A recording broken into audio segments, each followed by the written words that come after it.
नमस्कार दोस्तों। अगेन देखो, ऑलरेडी हमारी इकोनॉमिक सीरीज खत्म हो चुकी है। इकोनॉमिक्स पूरा हमने कवर कर लिया है। मेंस प्रोस्पेक्टिव से हम दोबारा उसे पढ़ेंगे। ज्योग्राफी सीरीज हमारी चल रही है, मेंस प्री प्लस मेंस दोनों प्रोस्पेक्टिव से। इंडियन पॉलिटी की सीरीज हम लेके आ चुके हैं, प्लस इन्वायरमेंट की सीरीज अभी हमारी स्टार्ट होगी साथ में। तो ये तीनों सीरीज साथ साथ चलती रहेगी, अभी geography, Indian polity plus environment. Okay. आज हम की हमारी पॉलिटी का पहला लेक्चर है। आसानी से समझेंगे, बहुत छोटा लेक्चर है, बस छोटा मोटी मोटी आपको ज्ञान देने की कोशिश की गई है। Just knowledge transfer, that's it. Okay.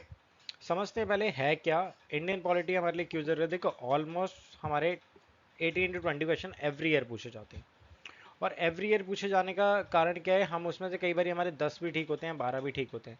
हम 15-16 ठीक कर सकते हैं क्या, इसके चांसेस है क्या, या फिर 18 के 18 या 20 ठीक कर सकते हैं क्या। चांसेस हैं, क्योंकि आज के डेट में या फिर आप लास्ट 5 ईयर से अगर आप देख रहे होगे तो जो एग्जामिनेशन का जो पैटर्न है वो एनालिटिकल ज़्यादा हो चुका है, इंस्टेड ऑफ कि आपको डायरेक्टली आप प्रैक्टिकल करो उसमें, कि आपने जो किताब में पढ़ा है वो डायरेक्टली आ जाए, दैट्स नॉट पॉसिबल। आपको एनालिटिकल ज़्यादा सोचना पड़ेगा, अपना न्यूज़पेपर आपको देखना पड़ेगा, या फिर आपने जो करंट अफेयर पढ़ी है वो देखना पड़ेगा। और उसके साथ साथ आपको बुक्स भी देखनी पड़ेगी, तो वो दोनों जरूरी हो जाते हैं। तो अभी की डेट में जो मैं बात करने जा रहा हूँ वो इंडियन पॉलिटी की बात कर रहा हूँ, सिर्फ एक छोटा सा इंट्रोडक्शन है एंड नथिंग एल्स। तो है क्या, देखो, आप इस चीज़ को जरूर समझो कि जो आपका इंडियन कॉन्स्टिट्यूशन है, जो इंडियन पॉलिटी है या फिर इंडियन कॉन्स्टिट्यूशन है, वो है क्या। Constitution of a country document है, क्या है, डॉक्यूमेंट है जो कि कंप्राइज है, जिसमें रिटर्न रूल्स लिखे हुए हैं, accepted by everyone living together in the country. जो भी कंट्री के अंदर रह रहा है, एक डॉक्यूमेंट बना दिया है, एक किताब बनाई गई है, एक फाइल बना दी गई है, जिसके अंदर रूल्स लिखे गए हैं। और वो जो लिखे हुए रूल्स हैं वो हर किसी को जो कंट्री के अंदर रह रहा है उसे मानने पड़ते हैं। अब ऐसा कोई भी नहीं है जो उसे नहीं मानेगा। अभी की डेट में कंट्री के अंदर एक बात चल रही है जिसकी हम बात करते हैं, उसे कहते हैं यूसीसी, यूनिफॉर्म सिविल कोड, जो कि हमारे बेसिकली डीपीएसपी के अंदर आता है, डीपीएसपी का पार्ट है।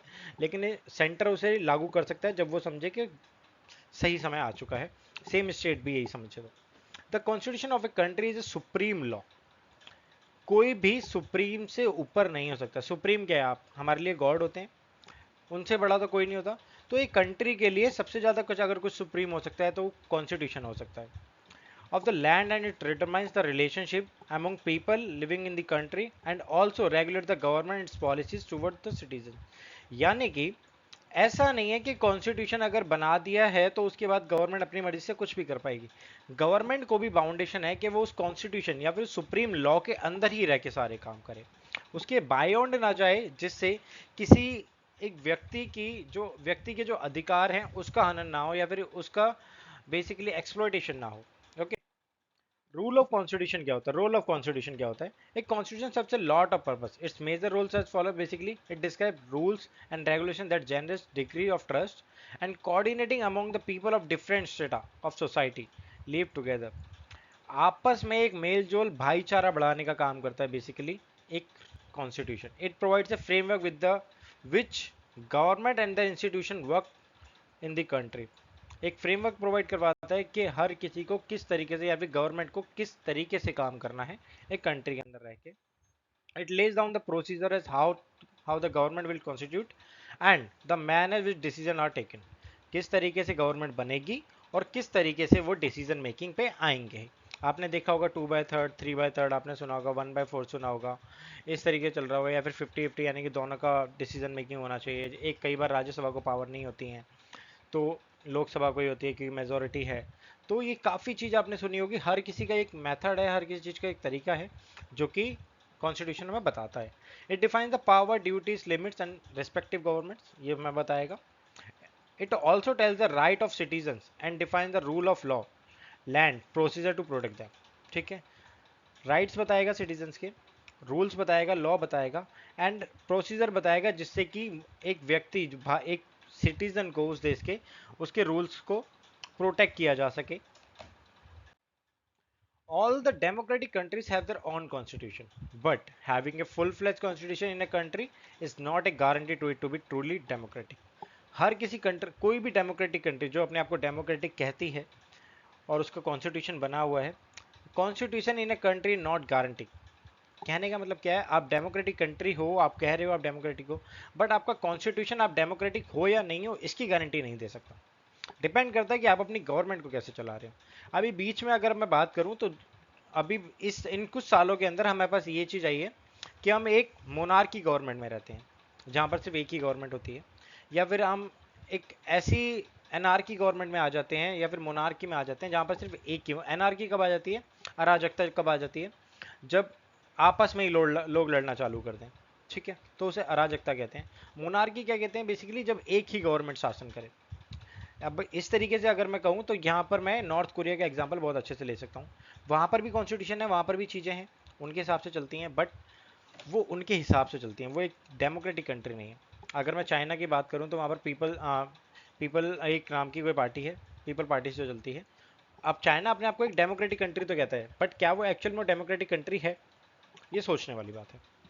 Americans gave themselves a constitution after war of independence against Britain 1787 में। सबसे पहला अगर कॉन्स्टिट्यूशन या फिर आधुनिक वर्ल्ड का अगर मैं बात करूं जो कॉन्स्टिट्यूशन है वो किसने दिया, अमेरिका ने दिया। Similarly the French people approve democratic constitution after the revolution, French revolution. तो वो first 1791 and the recently 1958, since then it become a practice in all democratic to have written constitution. तो हर किसी ने अपने आप को एक डेमोक्रेटिक कंट्री कहने की कोशिश करी। फॉर एन एग्जांपल इसी तरीके से जो यूएसए है, एक टाइम पहले मैं इकोनॉमिक्स पे आ रहा हूँ अभी, नॉट इन दी कॉन्स्टिट्यूशन। तो एक टाइम पर अगर हम बात करें तो यूएसए अपने आप को एक कैपिटलिस्ट कंट्री मानता था, बट एक वाशिंगटन सेंसस आया। तो वाशिंगटन सेंसस के टाइम पर ये देखा गया कि एक कैपिटलिस्ट कंट्री हर किसी प्रॉब्लम को सॉल्व कर सकती है। लेकिन धीरे धीरे धीरे एक टाइम आया जिस टाइम पर उन्होंने ये समझा कि कैपिटलिस्ट कंट्री कभी भी धोखा खा सकती है। आपको इसके कई एग्जाम्पल उनको देखने को मिले। 1934 उनको देखने को 1930s उनको देखने को मिला, 2008 उनको देखने को मिला, उससे पहले भी 1970s उनको देखने को मिला। तो उसके बाद दे हैव डिसाइडेड कि नहीं, अब हम एक कैपिटलिस्ट कंट्री नहीं बनेंगे, अब हम नॉर्मली एक सेक्युलर एक सोशलिस्ट कंट्री बनेंगे, ठीक है, जहाँ पर या फिर मिक्स गवर्नमेंट बनेंगे एक तरीके से, जहाँ पर कैपिटलिस्ट और सोशलिस्ट दोनों कंट्री दोनों चीज़ें आपस में मिलकर काम करेंगी। कुछ काम कैपिटलिस्ट करेंगे, कुछ काम सोशलिस्ट करेंगे, तो आपस में लोगों का भला होगा एक कंट्री के अंदर। तो एक मिक्स गवर्नमेंट, एक मिश्रित एक गवर्नमेंट, एक इकोनॉमी लेके चलेंगे, तो इन सब की बात होती है। तो एक लेकिन आज की डेट में भी क्या एग्जैक्टली यूएसए को एक तरीके से हम कैपिटलिस्ट कंट्री या फिर डेमोक्रेटिक कंट्री कह सकते हैं, या फिर एक तरीके से कहीं क्या हम उसे एक मिक्स गवर्नमेंट कह सकते हैं जहाँ पर सोशलिस्ट और कैपिटलिस्ट दोनों काम करते हैं क्या? लेकिन आज की डेट में भी सिर्फ उसे एक कैपिटलिस्ट ही कहा जा सकता है, क्योंकि जिस तरीके की उनकी पॉलिसीज़ हैं, जिस तरीके का वहाँ वर्क कल्चर है, to fire anyone in just on the spot, जो कि इंडिया के अंदर इतना ज़्यादा इजी नहीं है। आप कहीं भी वर्क कर रहे हो, आप किसी एमएनसी में हो, कहीं भी हो, तो आपके लिए ये बहुत ज़्यादा टफ हो जाता है कि आपको कहीं भी कंपनी एक झटके में निकाल पाए। They have to be like for sure कि वो जो कर रहे हैं वो बहुत ज़्यादा सही है या नहीं। ओके, वहीं अगर मैं बात करूँ, a compilation of basic rules it's called a constitution. Rules को बना के कंपाइल किया जाता है, एक फाइल बनाई जाती है, तो इसे कॉन्स्टिट्यूशन कह देते हैं। And these rules are okay, the power of elected government to do things, limitation for not to do certain things, fundamental rights of citizens, how the rulers are to be chosen in the future. ये सारी की सारी चीज़ें provide की जाती हैं। यानी कि जो पावर्स हैं जो इलेक्टेड गवर्नमेंट की, वो क्या कर सकती हैं, उनकी लिमिटेशंस क्या है, क्या नहीं कर सकती हैं, फंडामेंटल राइट्स क्या हैं सिटीजन्स के, नागरिक के, वो, और जो रूल्स हैं उनको, जो रूलर हैं उनको बाद में कैसे चुना जाएगा फ्यूचर में। तो इन सबको लेकर डिस्कशन किया जाता है। तो ये था बेसिकली इंट्रोडक्शन ऑफ कॉन्स्टिट्यूशन। आशा करता हूँ अच्छा तो लगा होगा आपको लेक्चर। अगर कोई कमी पेशी रह गई हो तो उसके लिए बिल्कुल आपसे माफ़ी चाहेंगे हाथ जोड़ के। लेकिन एक और चीज़ ध्यान रखिएगा, इसके बाद के जो लेक्चर आएंगे वो आपके और ज़्यादा ब्रॉड होते जाएंगे। टू प्रिपेयर योर सेल्फ, मैं आपको जरूर सलाह दूंगा कि आप साथ साथ लक्ष्मीकांत पढ़ते जाएँ। जब भी आप लक्ष्मीकांत पढ़ रहे हैं उसके बाद आप मेरा लेक्चर देख सकते हैं, आपको डीपली समझाने की कोशिश करूँगा। अभी इसके बाद काफ़ी कुछ और बचा हुआ है, उसके बाद मैं मेन पॉइंट पे आऊँगा। अभी सिर्फ मैं आपको सिर्फ बेसिक समझाने की कोशिश करूँगा एक्चुअली कैसा है, क्योंकि आज का जो प्रोस्पेक्टिव देखते हुए हमें इन सारी चीज़ों को समझना ज़रूरी है। तो मिलते हैं नेक्स्ट लेक्चर में पॉलिटी के, और एक नई कहानी, एक नई चीज़ों के साथ में, जहाँ हम कॉन्स्टिट्यूशन को समझने की कोशिश करें। So thank you so much. पढ़ते रहिए, खुश रहिए, और अपने आप को टाइम दीजिए, खेलिए कूदिए बाहर, साथ साथ इन्वॉल्व मत होइए सिर्फ किताबों में। किताबें ही सब कुछ नहीं है। आप जब तक बाहर नहीं निकलेंगे आपको बाहर की दुनिया का नहीं पता चलेगा। आपको ये नहीं पता चलेगा कि एक्चुअल में बाहर की दुनिया में जो हो रहा है वही एक्चुअली आपके पेपर में आ रहा है।